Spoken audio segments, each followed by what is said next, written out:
بسم اللہ الرحمن الرحیم۔ حضرات سامعین، میں جلال الدین قاسمی آپ سے مخاطب ہوں۔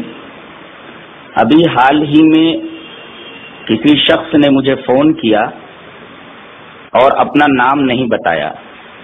میں اس وقت مارکیٹ میں تھا۔ اس نے پوچھا آپ قاسمی کیوں لکھتے ہیں؟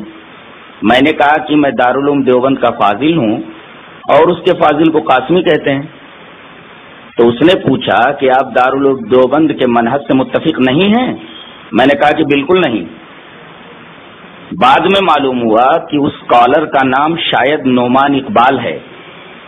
اس نے میری بات کو سیاق و سباق سے کاٹ کر یہ فریب دینے کی کوشش کی ہے کہ میں عقیدے میں مقلد ہوں یعنی حنفی ہوں، جبکہ میرے کہنے کا مطلب یہ تھا کہ دیوبندی عقیدے میں امام ابو حنیفہ کی پیروی نہیں کرتے، وہ اشعری اور ماتریدی ہیں۔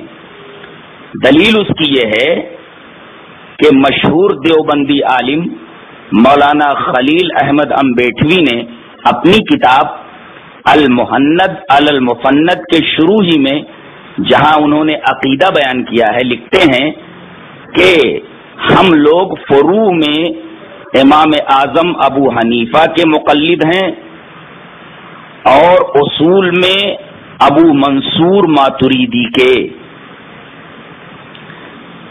اسی بات کے پیش نظر میں نے یہ کہا تھا کہ دیوبندی عقیدے میں حنفی ہے ہی نہیں۔ دیکھا جائے تو اہل حدیث اس عقیدے کو مانتے ہیں جو امام ابو حنیفہ کا عقیدہ تھا، چند باتوں کو چھوڑ کر کے۔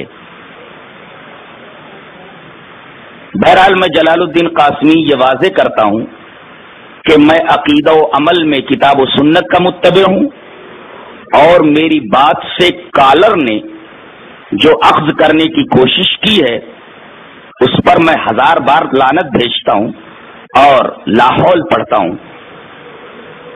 بات آ گئی تھی شرح عقیدہ طحاویہ کی، تو میں نے یہ کہا تھا کہ شرح العقیدہ طحاویہ میں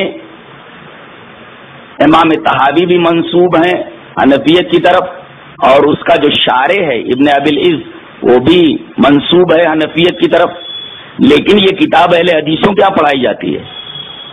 اور اس کتاب کے اندر جو عقائد بیان کیے گئے ہیں 5 جگہوں کو چھوڑ کر کے ہمارے عقائد وہی ہیں جو اس کتاب میں بیان کیے گئے ہیں۔ 5-6 جگہوں پر امام طحاوی سے تسامح ہوا ہے جس کو ہم تسلیم نہیں کرتے۔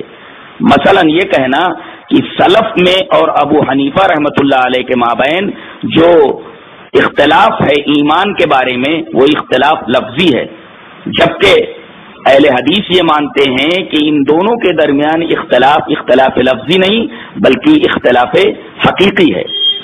ثابت یہ ہوا کہ چاہے وہ عقیدے کا معاملہ ہو چاہے وہ عمل کا معاملہ ہو، اہل حدیث کتاب و سنت کو دیکھتا ہے اور اسی کے مطابق اپنا عقیدہ رکھتا ہے اور اسی کے مطابق اپنا عمل رکھتا ہے۔ لہذا سلف کی پیروی میں میں یہ کہتا ہوں کہ جو عقیدہ اور عمل کتاب و سنت سے ثابت ہے میں صرف اسی کا متبع ہوں۔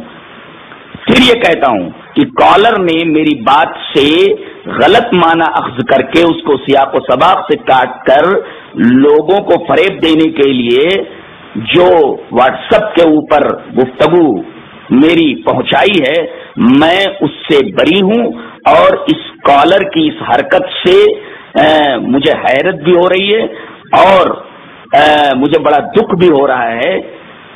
اور اس کے علاوہ میں کیا کہہ سکتا ہوں کہ اللہ ایسے آدمی کو سمجھ دے اور اس کے دماغ کے جو سارے اسکرو ڈھیلے ہو گئے ہیں اللہ توفیق دے کہ وہ تمام اسکروز کے ڈھیلے جو ہیں وہ صحیح ہو جائیں۔ ٹھیک ہے۔